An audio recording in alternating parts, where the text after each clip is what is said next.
Good morning students. जैसे कि आप अभी तक पढ़ते आ रहे हैं एलिमिनेशन रिएक्शंस के बारे में। बहुत इंपॉर्टेंट टॉपिक था एलिमिनेशन रिएक्शंस का, आपने टॉपिक पढ़ा था। और एलिमिनेशन रिएक्शन के बाद जो हमें कुछ चीजें पढ़नी है वो है कि एलिमिनेशन रिएक्शन और सब्स्टिट्यूशन यानी न्यूक्लियोफिलिक सब्स्टिट्यूशन रिएक्शन का किस तरह से कंपैरिजन करेंगे। और किसी भी रिएक्शन के अंदर ज्यादातर हमें कैसे पता चलेगा कि इस रिएक्शन में एलिमिनेशन होगी या सब्स्टिट्यूशन होगी। फिलहाल तो एक चीज मैं आपको बता देता हूं जो हमारे लिए बहुत इंपॉर्टेंट चीज है, वो ये है कि एलिमिनेशन रिएक्शन जो होती है वो टर्सरी एल्काइल हैलाइड या सेकेंडरी या प्राइमरी के केस में ज्यादा होने की, टर्सरी के केस में सबसे ज्यादा चांस होते, सेकेंडरी और प्राइमरी में कम होती। यानी कि एलिमिनेशन के जो चांस हैं वो टर्सरी एल्काइल हैलाइड में होने के चांस ज्यादा होते। लेकिन अगर हम सब्स्टिट्यूशन की बात करते हैं और सब्स्टिट्यूशन में भी हम न्यूक्लियोफिलिक सब्स्टिट्यूशन की बात करते हैं तो प्राइमरी में भी होने के उतने ही चांस रहते हैं और टर्सरी में भी होने के उतने ही चांस रहते हैं। क्योंकि अगर प्राइमरी है तो हो सकता है कि उसमें SN2 के थ्रू हो, SN2 के थ्रू होगी, या फिर ऐसा हो सकता है कि अगर कोई टर्सरी एल्काइल हैलाइड ग्रुप दे रखा आपको तो उसमें हो सकता है कि वो रिएक्शन SN1 के थ्रू हो। यानी कहीं ना कहीं सब्स्टिट्यूशन रिएक्शन प्राइमरी में भी उतनी स्पीड से हो सकती है, टर्सरी में भी हो सकती है। लेकिन एलिमिनेशन रिएक्शन हमेशा टर्सरी में फास्ट होती है, सेकेंडरी और प्राइमरी में इतनी फास्ट नहीं होती। और अगर आपने SN1 और SN2 नहीं पढ़ी है तो आपके लिए टॉपिक बेकार है, क्योंकि इस टॉपिक को आप तभी ज्यादा बेटर तरह से समझ सकते हैं जब आपको SN1 और SN2 आती है। तो SN1 और SN2 को आप पहले पढ़ लें, इस टॉपिक को, इस वीडियो को देखने से पहले। तो देखिए SN1 और SN2 अगर हम कंपैरिजन करते हैं, जैसे कि आपको एक रिएक्टेंट दिया हुआ SN1 एंड E1 रिएक्शन,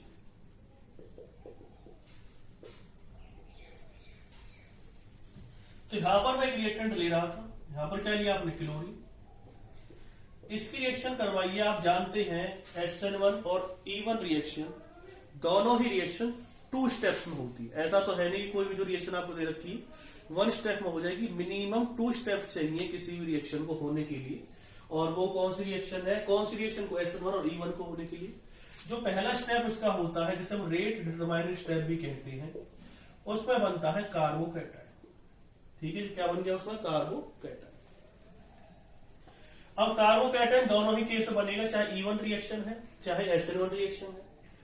तो E1 रिएक्शन का पहला स्टेप भी है ये, और इसे आप SN1 का पहला स्टेप भी कह सकते हैं। अगर SN1 रिएक्शन इसमें होती है तो कैसे होगी।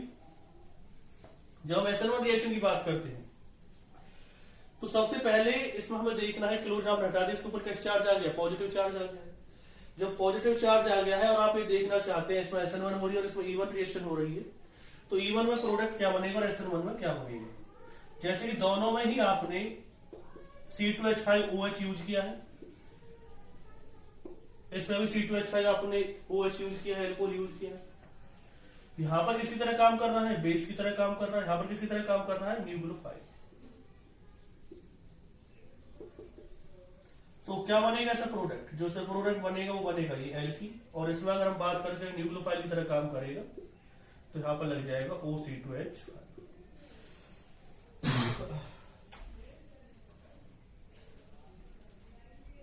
ठीक है। अब आप कह रहे हैं सर हमें कैसे पता चलेगा, देखो दोनों का पहला स्टेप सेम था। अब आप उससे एक क्वेश्चन पूछ सकते हैं डायरेक्ट वे में कि सर एक बात बताइए कि जब दोनों में हमने इथेनॉल यूज किया, हमें कैसे पता चलेगा कि ये प्रोडक्ट इसमें बनेगा, या हमें कैसे पता चलेगा कि इसमें ये प्रोडक्ट बनेगा।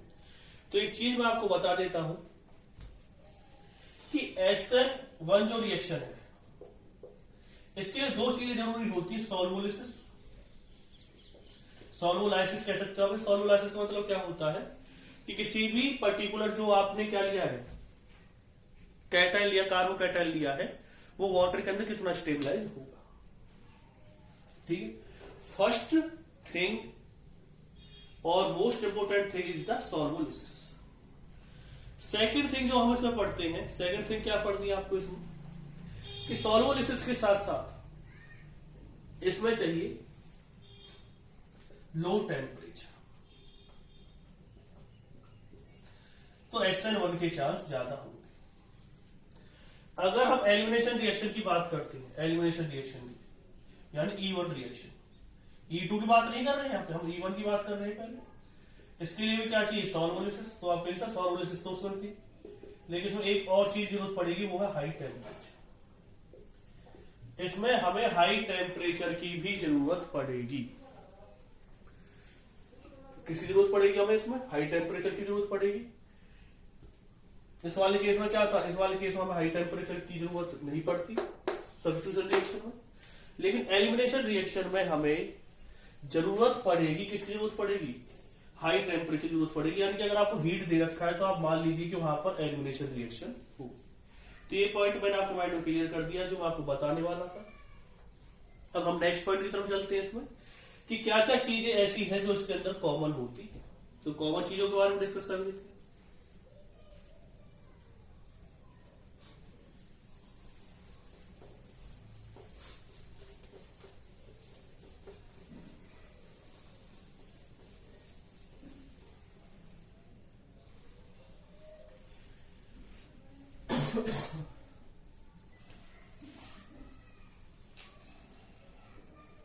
Common between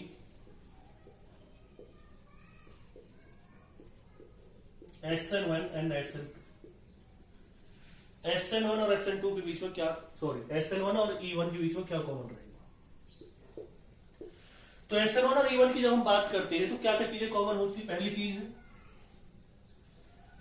formation of carbocation is rate determinist है। दूसरा क्या आएगा,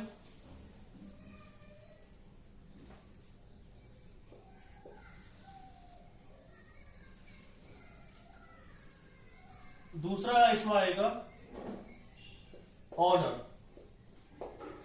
ऑर्डर इसका डिपेंड करता है एल्काइल हैलाइड पे। जो आप एल्काइल हैलाइड ले रहे हैं उसके ऊपर इसका ऑर्डर डिपेंड करेगा। शुड फॉलो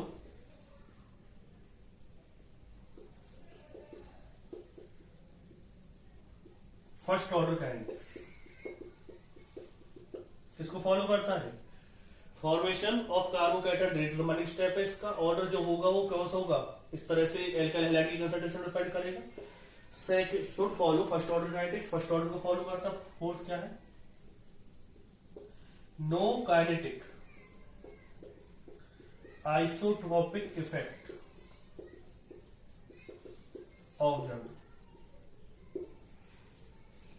इसमें कोई भी काइनेटिक आइसोट्रोपिक इफेक्ट काम नहीं करता। किसमें, इन SN1 एंड E1। याद रखना किसमें की बात कर रहा हूं मैं, SN1 और E1 की बात कर रहा हूं। E2 की बात यहां पर नहीं हो रही है। तो फिफ्थ पॉइंट क्या है, रीअरेंजमेंट टेक्स प्लेस। दोनों भी केस में क्या हो सकता है, रीअरेंजमेंट हो सकता है। तो इन पॉइंट्स को नोट डाउन कर लीजिए। दोनों में क्या कॉमन है, SN1 और E1 में क्या क्या कॉमन है, इसे लिख लीजिए।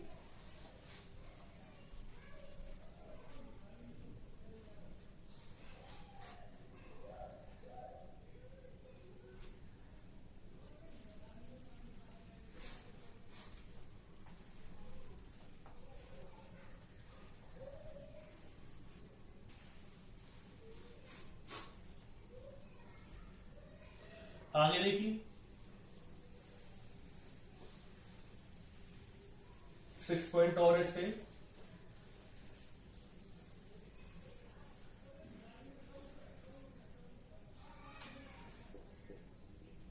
मोस्ट स्टेबल प्रोडक्ट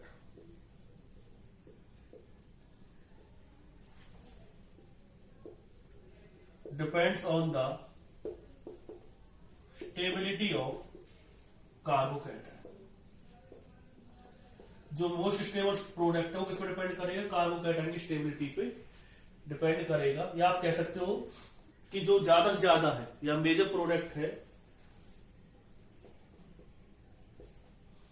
वो डिपेंड करेगा स्टेबिलिटी ऑफ कार्बोकैटायन। अब बात करते हैं कि किस तरह से रिएक्शंस होंगी, उनके बारे में हम चीजों को देख लेते हैं। किस तरह से जो रिएक्शंस हैं वो होनी चाहिए। कि क्या क्या चीजें और क्या क्या हमें सीखनी है। देखो क्वेश्चन आ सकता है इसमें कि कितने total number of elimination and substitution product बनेंगे।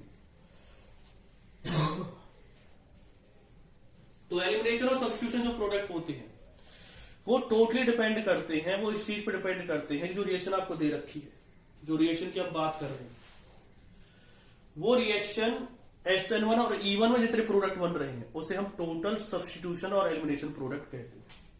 तो अगर कोई आपसे पूछे कि टोटल सब्स्टिट्यूशन और एलिमिनेशन प्रोडक्ट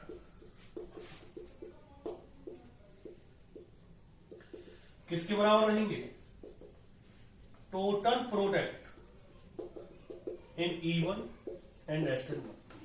E2 और उसको काउंट नहीं करेंगे आप, जितने E1 और SN1 में प्रोडक्ट बनेंगे उसे हम टोटल सब्स्टिट्यूशन और एलिमिनेटेड प्रोडक्ट कह सकते हैं। तो ये पॉइंट भी आपके माइंड में क्लियर हो चुका होगा। अब कुछ और पॉइंट्स हम चलते हैं और हम देखते हैं कि इसमें कितने प्रोडक्ट बनेंगे।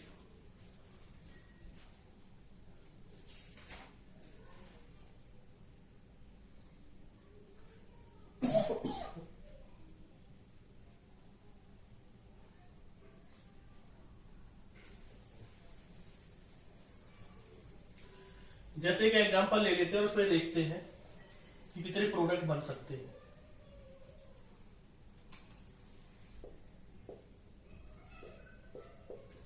ये दिया हुआ है।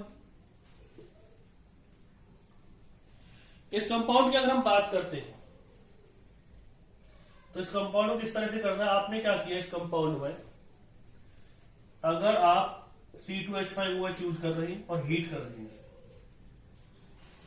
तो पहली चीज तो हीट और ये तो बाद में दे देंगे, पहले तो आप क्या करेंगे, कंपाउंड आपको दे रखा है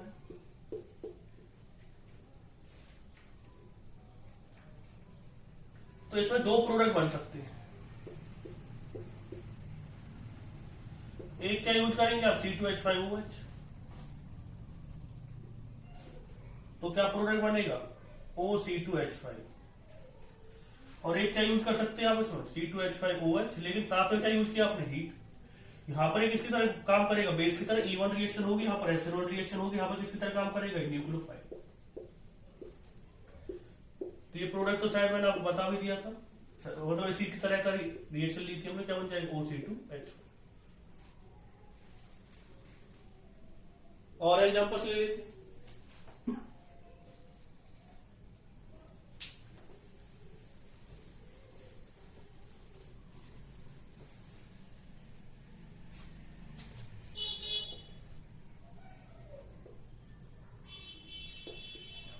इसके साथ रिएक्शन करो भाई,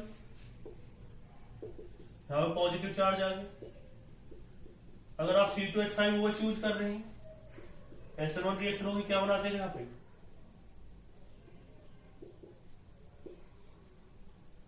यहां पर अगर हम बात करते हैं E1 रिएक्शन होगी, C2H5OH यूज कर रहे हैं और क्या यूज कर रहे हैं आप, हीट ले रहे हैं। इसमें एक चीज आपको देखनी है, देखो यहाँ पे कार्बोकैटायन कौन सा, टर्सरी। तो जब टर्सरी कार्बोकैटायन है तो सबसे सीधी सी बात है प्रोडक्ट जो बनेगा वो यही वाला बनेगा। अगर ऐसा होता कि सेकेंडरी कार्बोकैटायन होता तो हमें रीअरेंजमेंट करनी पड़ती और तब प्रोडक्ट और बन सकता था, लेकिन उन्होंने पहले ही मोस्ट स्टेबल कार्बोकैटायन दे रखा है तो उसके हिसाब से उन्होंने प्रोडक्ट बनाया है। यानी कि Br के एलिमिनेशन के बाद जो कार्बोकैटायन बन रहा है वो कार्बोकैटायन पहले से ही क्या है, ये वाला जो कार्बोकैटायन है वो पहले से टर्सरी कार्बोकैटायन हमारे सामने आया है, जो इस वाले केस में सबसे ज्यादा स्टेबल होगा।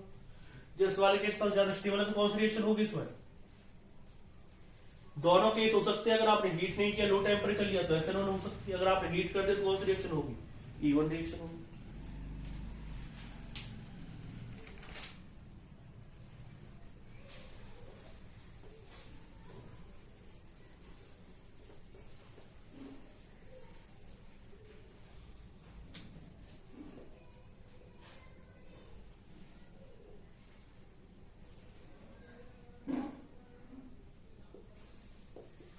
इस वाले केस में लेते हो,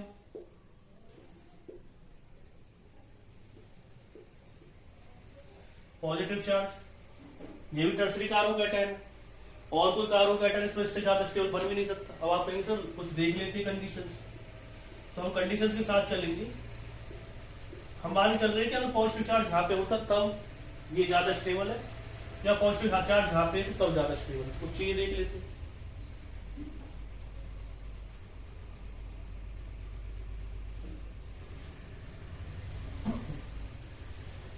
हाइड्रोजन दे रखी, हाइड्रोजन दी हुई है, हाइड्रोजन दी हुई है, और यहां पे भी क्या आ जाएगी, हाइड्रोजन आ जाएगी। ठीक है, यहां पे क्या आएगा, CH3 और एक हाइड्रोजन यहां पे। तो यहां पर कितनी अल्फा हाइड्रोजन है, 7 अल्फा हाइड्रोजन। यहां पे कितने अल्फा हाइड्रोजन है, 5 अल्फा हाइड्रोजन। तो ये ज्यादा स्टेबल प्रोडक्ट है। तो इसमें रिएक्शन किस तरह से होगी, यहां पर जो चीजें बदल गई भाई, यहाँ पे Br जो हमने लगा रखा था, यहाँ का जो टर्सरी कार्बोकैटायन था उसके पास कितनी अल्फा हाइड्रोजन थी, 5 अल्फा हाइड्रोजन थी। लेकिन जब हमने इसे देखा तो उसके पास 7 अल्फा हाइड्रोजन। तो 7 अल्फा हाइड्रोजन वाला ज्यादा स्टेबल होगा, क्योंकि इसमें हाइपर कंजुगेशन ज्यादा होगा। हाइपर कंजुगेशन टोटली डिपेंड करता है अल्फा हाइड्रोजन से। जितना ज्यादा हाइपर कंजुगेशन होगा उतनी स्टेबिलिटी ज्यादा होगी। फिर इन दोनों केस में से किस तरह से रिएक्शंस करें, देखिए। अगर एक केस हो सकता है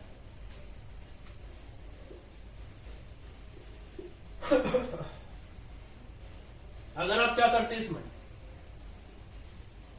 हाइड्रोजन शिफ्ट कर देते, ये वाली हाइड्रोजन यहां पे आ गई तो पॉजिटिव चार्ज आ जाएगा। क्या कर सकते हो आप, इसमें हाइड्रोजन शिफ्ट कर सकते हो, जो आपने किया। कैसे हाइड्रोजन शिफ्ट किया आपने, 1 2 हाइड्रोजन शिफ्ट किया। अगर आप इसकी रिएक्शन करवाते C2H5OH के साथ, तो प्रोडक्ट क्या बन सकता है, ये वाला प्रोडक्ट बन सकता है इसमें।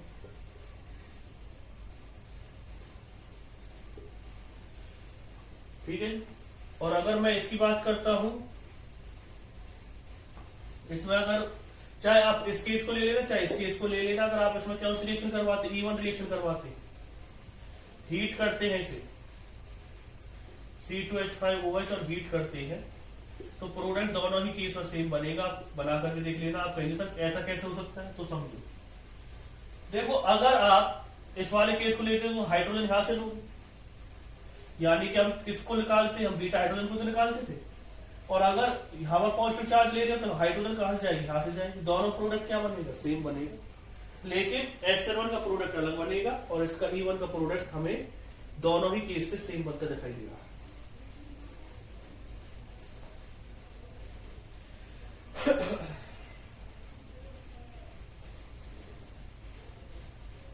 तो ये पॉइंट समझ में आ गया होगा आपको, अल्फा हाइड्रोजन पता चल गई होंगी। अब क्वेश्चन और क्या बन सकता है इसमें, अब चीजों को समझना थोड़ी। मैं इस बार थोड़े जो एग्जांपल्स लेने वाला हूं, जो एग्जांपल्स इस बार लिए जाएंगे वो थोड़े से हम अलग तरह के एग्जांपल्स लेंगे, और उसमें क्वेश्चन पूछा जाएगा कि E1 प्रोडक्ट या टोटल नंबर ऑफ SN1 और E1 प्रोडक्ट या टोटल एलिमिनेटेड और सब्स्टिट्यूटेड के प्रोडक्ट कितने बनेंगे। जैसे कि ये क्वेश्चन आपने लिया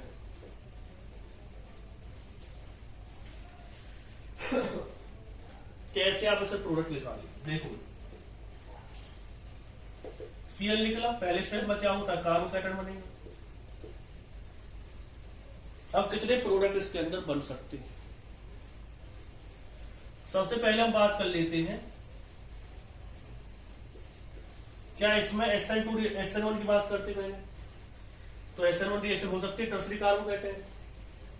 तो टर्सरी कार्बोकैटायन तो कितने प्रोडक्ट बनेंगे इसमें, जैसे इसकी रिएक्शन आपने करवाई C2H5OH के साथ, यहां C2H5OH लग गया। अब ये देखिए कि जो ये प्रोडक्ट आपने बनाया है, क्या ये प्रोडक्ट, बहुत सी चीजें आपको याद रखनी है इसमें, ये भी याद रखना पड़ेगा कि क्या ये जो प्रोडक्ट बना है उसमें कोई कायरल सेंटर तो नहीं। कायरल सेंटर के लिए आपको पढ़नी पड़ेगी कौन सी टॉपिक, आपको पढ़ना पड़ेगा इसके लिए आइसोमेरिक। तो आप जानते हैं कायरल सेंटर क्या होता है, जो 4 डिफरेंट ग्रुप के साथ अटैच हो कोई ग्रुप, उसे कायरल सेंटर हम कहते हैं। अगर वो कार्बन है तो उसे कायरल कार्बन कह देंगे। तो ये वाली कार्बन हमें देखनी कायरल कार्बन है या नहीं। तो आप देखेंगे OC2H5 से अटैच है, एक हाइड्रोजन से अटैच है, लेकिन इसके साथ 2 क्या लगे हुए, CH3 ग्रुप, तो ये कायरल सेंटर नहीं। जब ये कायरल सेंटर नहीं है तो इसका मतलब ये हुआ कि इसमें एक ही कंपाउंड बनेगा, क्योंकि अगर कायरल सेंटर हो सकता था तो ऑप्टिकली एक्टिव हो सकते थे, डेक्स्ट्रो लीव बन सकते थे। आगे वाली कार्बन हमने देखी थी किसके साथ CH2 है, CH2 पर 2 हाइड्रोजन होगी तो ये भी कायरल सेंटर नहीं है, कोई भी कायरल सेंटर इसमें नहीं है, तो एक SN1 वाला प्रोडक्ट बनेगा। आप आंसर SN2 वाला बनेगा, इसमें मैं कह दूंगा SN2 इसमें नहीं बनेगा। आप कहेंगे क्यों? क्योंकि कौन सा कार्बोकैटायन है? टर्सरी कार्बोकैटायन, और टर्सरी कार्बोकैटायन में SN1 रिएक्शन नहीं होगी। SN1 तो होती है और SN2 रिएक्शन नहीं होती। SN2 रिएक्शन इसमें नहीं होती, कौन सा कार्बोकैटायन है? टर्सरी। फिर आते हैं हम किस पे, क्या इसमें E1 रिएक्शन हो सकती है? E1 रिएक्शन इसमें हो सकती है। बीटा हाइड्रोजन काउंट करो, ये भी बीटा हाइड्रोजन, ये भी बीटा हाइड्रोजन, ये भी बीटा हाइड्रोजन। तो इसमें क्या ही प्रोडक्ट इसमें बन सकते थे? कौन कौन से प्रोडक्ट बन सकते हैं? एक प्रोडक्ट ये बन सकता है, ठीक है। अगर इस वाले बीटा हाइड्रोजन को आप निकालेंगे, इस वाली को निकालेंगे, दोनों सेम प्रोडक्ट बनेगा। अगर पता नहीं चल रहा तो आप निकाल के देख लीजिएगा। फिर क्या होगा उसके बाद? एक और प्रोडक्ट इसमें बन सकता है। अब बात आती मेजर माइनर की, तो मेजर माइनर कौन सा होगा इसमें? ये वाला क्या होगा? मेजर होगा, ये होगा माइनर। अब आप कहेंगे सर क्यों? अल्फा हाइड्रोजन काउंट कर लो, 3 और 3 6 और 3 9, इसमें 9 अल्फा हाइड्रोजन है। इसमें कितने अल्फा हाइड्रोजन? 3, सॉरी ये तो है अल्फा हाइड्रोजन, कितनी होगी? 2 और 3 5 अल्फा हाइड्रोजन। तो ये ज्यादा स्टेबल होगा, मेजर होगा, माइनर होगा। कितने प्रोडक्ट बनेंगे इसमें? 2। अब ये भी देख लो, क्या इसमें सिस और ट्रांस तो नहीं बनते? कई चीजें देखनी होती है और सिस और ट्रांस पे भी देखनी पड़ेंगी। तो सिस और ट्रांस तो इसमें बन ही नहीं सकते, क्योंकि डबल बॉन्ड टर्मिनल पोजीशन पे। इसमें भी नहीं बन सकते क्योंकि सेम कार्बन के साथ 2 CH3 ग्रुप है, यानी कि अगर सेम ग्रुप अटैच होते डबल बॉन्ड के साथ, डबल बॉन्ड वाले कार्बन के साथ, तो भी वो सिस और ट्रांस नहीं बनाते। अगर आप E2 की बात करेंगे,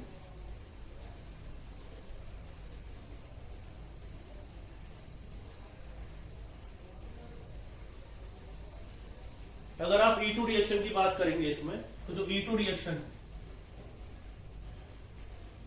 उसमें भी यही प्रोडक्ट बनेंगे, क्योंकि E2 रिएक्शन जो डिपेंड करती है वो किस पे डिपेंड करती है? अल्फा हाइड्रोजन की उस पर डिपेंड करती है कि भाई कितना ज्यादा स्टेबल एल्कीन बनेगा।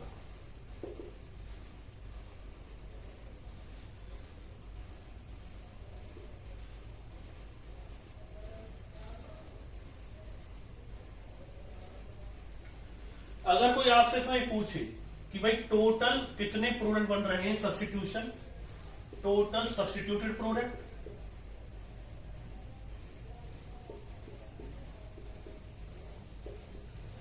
टोटल सब्स्टिट्यूटेड प्रोडक्ट कितने बनेंगे और एलिमिनेटेड प्रोडक्ट कितने बनेंगे?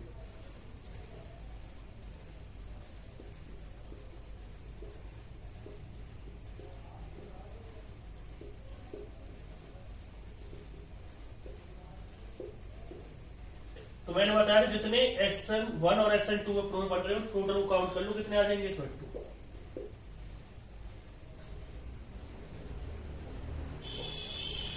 तो 2 और 1 कितने हो जाएंगे? 3।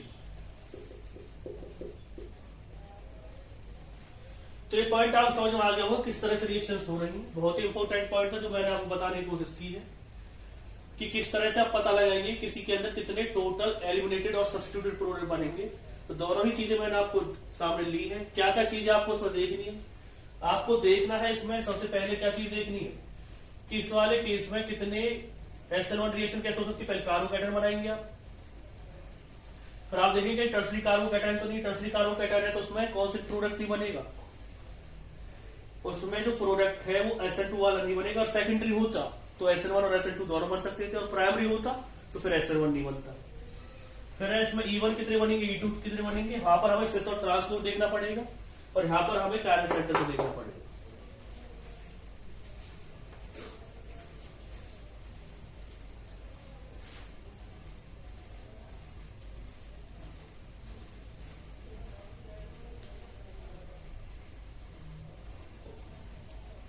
तो स्टूडेंट आपको पता चल गया होगा। बाकी नेक्स्ट लेक्चर में आपको बताता हूं किस तरह से और कोई प्रोडक्ट इसमें बनते हैं। Thank you student.